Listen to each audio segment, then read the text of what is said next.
Fuq fom kulħadd, ġrajiet mill-modi, kitba ta' Mark Farrugia, ari ta' Claudette Tabela Baldacchino, bi produzzjoni ta' Renato Vella għal One Radio.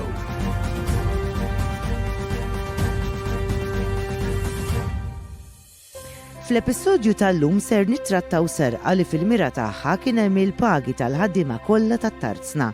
Serqa li sa dak iż-żmien kienet meqjusa bħala s-serqa tas-seklu u kienet fuq fom kulħadd.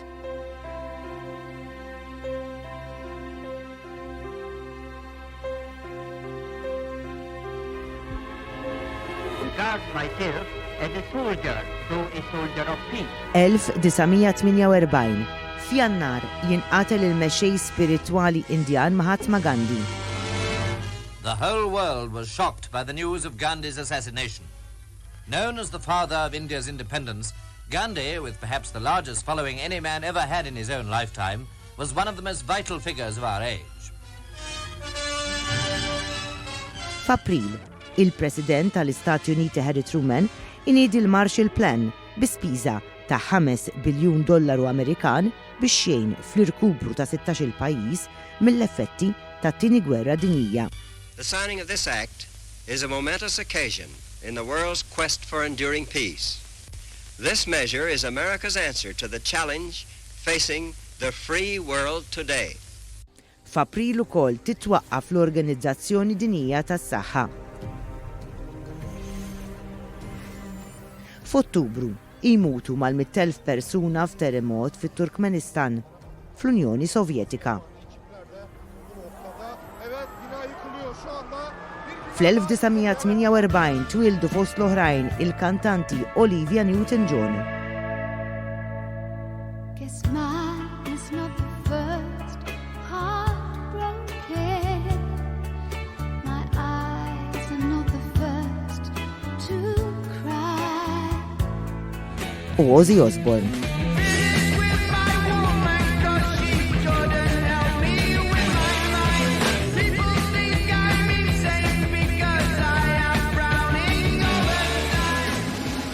Flimkien marre Karlu t-tielet.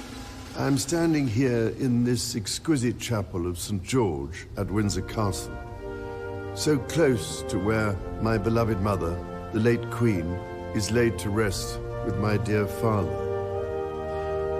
I am reminded of the deeply touching letters, cards, and messages which so many of you have sent my wife and myself.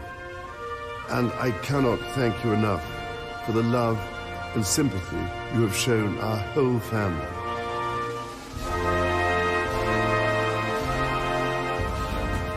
F'Malta, fl-1948 saret dik li sa dak iż-żmien kienet meqjusa bħala is-serqa tas-seklu.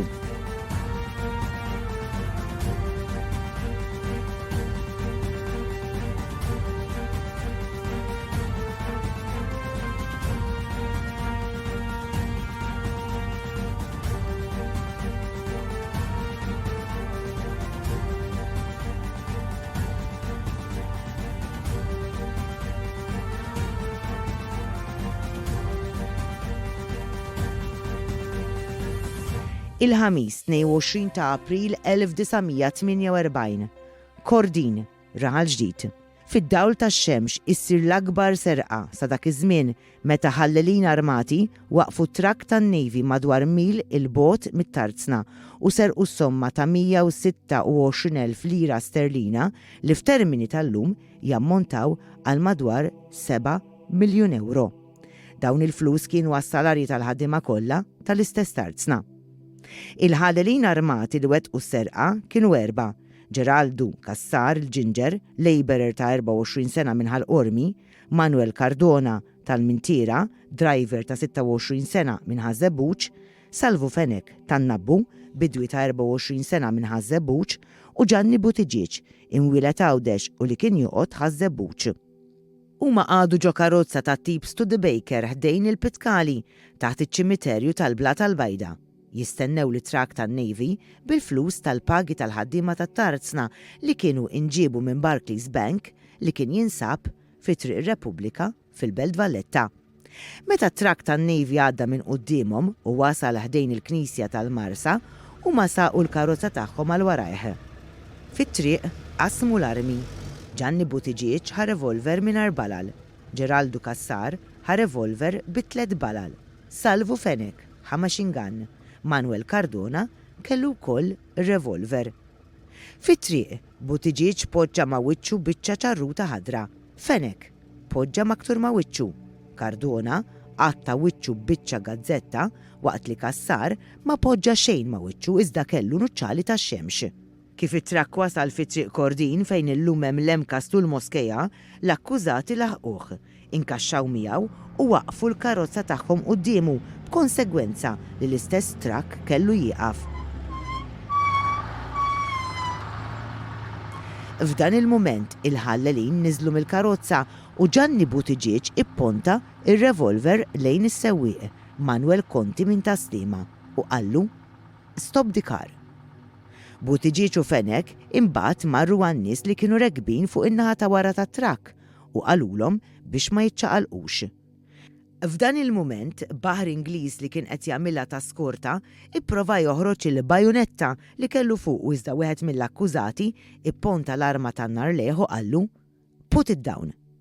Wara li n-nies kollha li kienu fit-trakk niżlu u nġabru flimkien, Cassar tela fit-trakk fis-sit tas-sewwieq. Ħdejh tela Cardona waqt li Buttigieg u Fenech rikbu fuq wara. Minn hemm it-trakk instaq għal pjazza ta' Raħal Ġdid u kiser għan-niżla li tieħu għaċ-ċimiterju tal-Addolorata. Għal-bidu l-ħallelin kienu ser imorru bit-trakk u bil-flus lejn tal-ħanda iżda wara bidlu l-pjan u ġibdu lejn ħażebbuċ. U maħattew il-flus fir-razzett tan-nabbu, proprjetà ta' Salvo Fenech wieħed mill-ħallelin, u fl-għaliqi tal-madwar. Wara li ħbew il-flus, Cardona qal lill-oħrajn. Issa kulħadd imur rieħu u ħadd ma jaf lil ħadd. Fit-tfittxija li saret fil-karozza Studebaker li ntużat mill-ħallelin, il-pulizija sabu l-Journal Times of Malta ta' dak l-istess ġurnata, il-liċenzja ta' ċertu lipputanti u kappell iswed. Dawn l-oġġetti ġew elevati mill-pulizija bħala parti mill-investigazzjonijiet tagħhom. Għal-bidu kien hemm suspett li fis-serqa seta' kien hemm involuti nies barranin u għalhekk bdiet mill-ewwel assa mill-pulizija armati bil-pistoli fl-ajrudromi u fil-portijiet biex ikun żgurat li dawk li wettqu s-serqa u l-flus ma jħallux il-pajjiż. Ġriet ukoll ix-xnija li fis-serqa setgħu kienu involuti xi komandos Ingliżi jew xi soldati Amerikani, madankollu l-pulizija ċaħdu dan minnu fih. Il-pulizija kienet ħabbret li min kien ser jagħti tarif li bih jinstabu l-flus misruqa kien ser jingħata rigal ta' 5,000 lira sterlina l-ekwivalenti ta' 260,000 euro tal-lum. Fil-bidu kien hemm anke l-ħsieb li jinġibu pulizija minn Scotland Yard biex jgħinu fl-investigazzjonijiet. L-erba' 28 ta' April 1948, 6 ijiem wara s-serqa. Il-gazzetta Il-Berqa b'titlu kbir fil-faċċata ta' quddiem tagħha tħabbar suċċess kbir tal-pulizija, aktar minn 100,000 lira sterlina misjuba. It-tfittxijiet bdew jintensifikaw irwieħhom fis-sigħat ta' qabel. It-tnejn 26 ta' April wara nofsinhar. Il-pulizija kkonċentrat it-tfittxijiet tagħha fl-inħawi tal-ħlas f'Ħażebbuċ. Falqa fil-viċin instabet borża bil-flus. Permezz ta' mine detectors li nġibu apposta nstabu xi flus tal-fidda. It-tfittxija nfirxet iżjed f'dawn l-inħawi fir-razzett tan-nabbu taħt l-art instabu 4 kaxex li fihom kien hemm ma' 80,000 lira sterlina.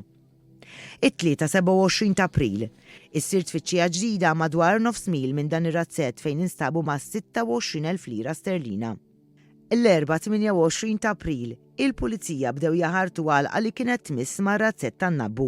Jinstabu kaxxa bi 18,400 lira sterlina fiha u 3 boros bi ftit aktar minn 200 lira sterlina fi flus tal-fidda. Falqa oħra ftit il-bot mir-razzett instabu 5 boros oħra li kien fihom mal-500 lira sterlina.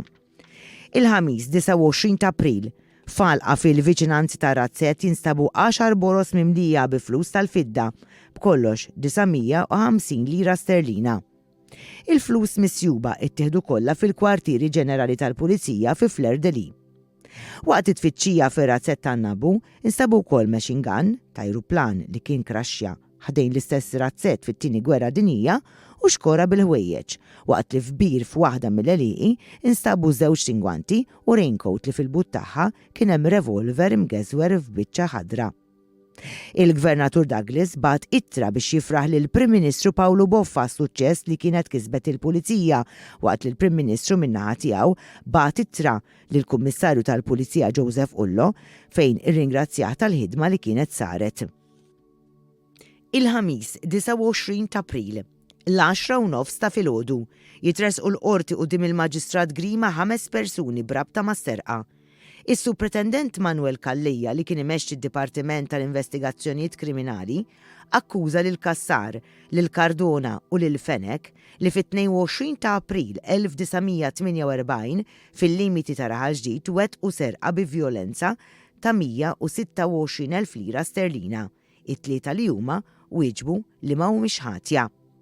Giuseppe Kakija, mastru daxxa ta' 27 sena, u Gianni Gambin, xufier ta' 31 sena, it-tnejn minn Ħażebbuċ, ġew akkużati li kienu kompliċi fl-istess serqa.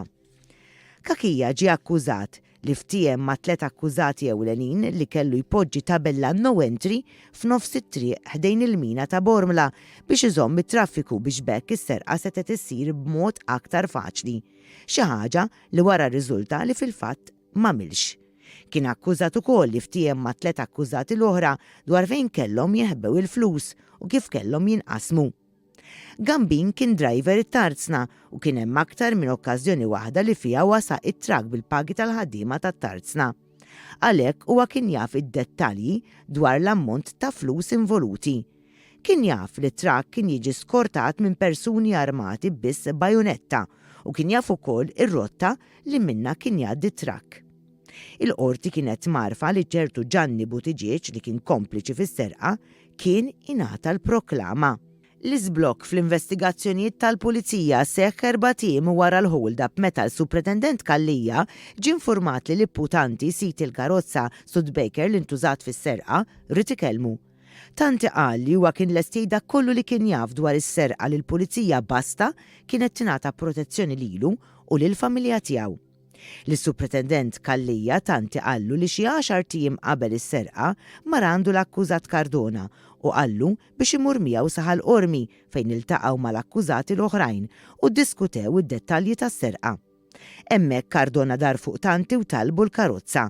Meta tanti rid ikun jaf għal xiex, Cardona wieġbu: "Dik mhux biċċa tiegħek, inti tiekol." Tanti xorta qal lil Cardona biex ma jdaħlux f'dawn l-affarijiet. Tanti kompla jgħid li dakinhar tas-serqa l-akkużati Kassar u Buttigieg marru biex jieħdu l-karozza tiegħu iżda huwa ma rridx jagħtihilhom. Ġara iżda li Kassar ħareġ pistola u huwa beża u tom il-karozza. Tanti qal li mbagħad mar jagħmel rapport fl-asta ta' ħalluqa li kienet insterqitlu l-karozza.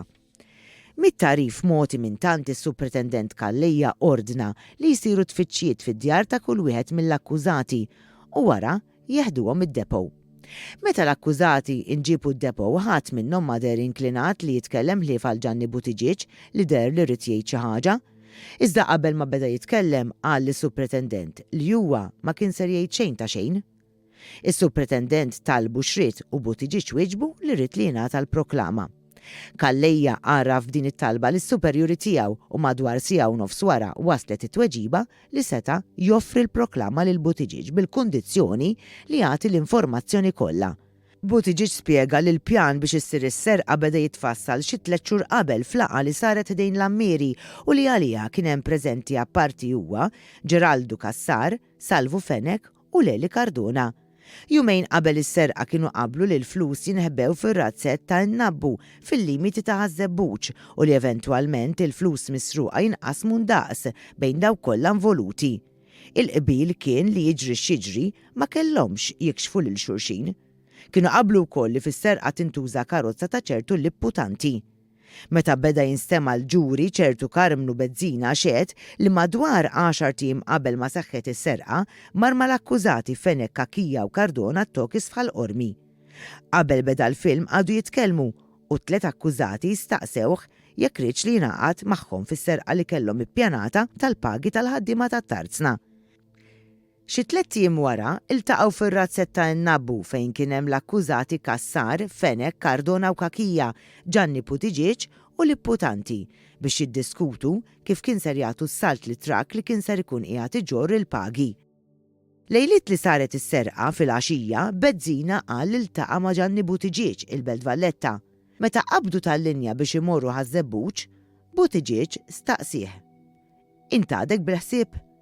Bezzina ma wiġbux u meta ra hekk Buttigieg qallu: "Se nagħtik ċans taħsibha sa ma naslu fit-tela tar-raħal." Meta l-karozza waslet fit-tela ta' ħaż-żebbuġ, Bezzina dar fuq Buttigieg u qallu li huwa kien ħasibha u ddeċida li ma jħux sem fis-serqa.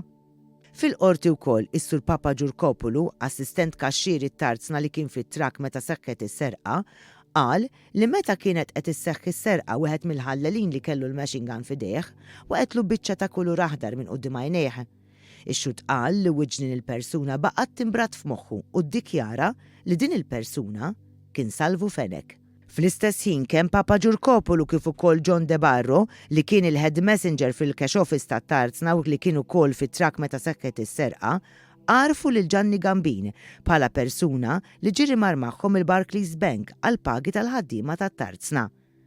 ċertu Salvo Bord xedt li l-ħamis 22 ta' April kien sejjer bil-karettun lejn Wit is-Sewda meta ltaqa' ma' trak tan-Navy. Huwa niżel minn fuq il-karettun biex irresqu ħalli jagħmel wisa biex it-trak ikun jista' jgħaddi. Borġ qal li madankollu trak waqaf u minnu niżlu xi nies b'xi affarijiet f'idejhom. Ix-xut qal li huwa baqa' jistenna lil dawn il-persuni jiġu lura iżda huma baqgħu ma ġewx. Huwa resaq lejn it-trak biex jara kien xemm xi ħadd li kellu bżonn xi għajnuna iżda ma sab lil ħadd. Borġ qal li ġie suspett u mar jinforma lill-pulizija. ċertu Salvo Spiteri xedt li fit-22 ta' April kien għaddej bir-rota meħdejn ir-razzett tan-nabbu u rat-trak tan-Navy u xi nies iwadbu xi affarijiet u jpoġġuhom taħt siġra tat-tin. Ix-xut qal li wieħed mill-akkużati Salvo Fenech għamillu sinjal bidu biex ma jersaqx lem. Madankollu meta telqu huwa mar fuq il-post u sab boros u landi bil-flus. Xedt li huwa kien qabad numru ta' boros u mar jaħbihom fl-alqa tal-familja tiegħu. ċertu Salvo Farrugia li kellu għalqa ma' ġenb ir-razzett tan-nabbu qal li l-għada li saret is-serqa sab fl-alqa tiegħu ammont sostanzjali ta' muniti. Dan ukoll ġabaru maħadhom lejn id-dar mingħajr ma tkellem ma' ħadd. It-tnejn 29 ta' Novembru 1948 jingħata l-verdett mill-ġurati. Gianni Gambin ma nstabx ħati u nħeles. Giuseppe Caquia nstab ħati u ndbat 10 snin ħabs. Geraldo Cassar, Salvo Fenech u Manuel Cardona ukoll instabu ħatja u ndbatu 11 sena ħabs.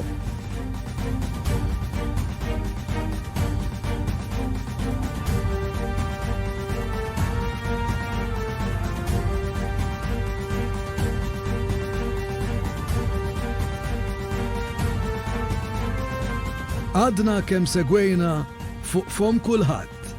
Ġrajiet mill-modi b'kitba ta' Mark Farrugia, ari ta' Claudette Tabela Baldacchino, bi produzzjoni ta' Renato Vella għal One Radio.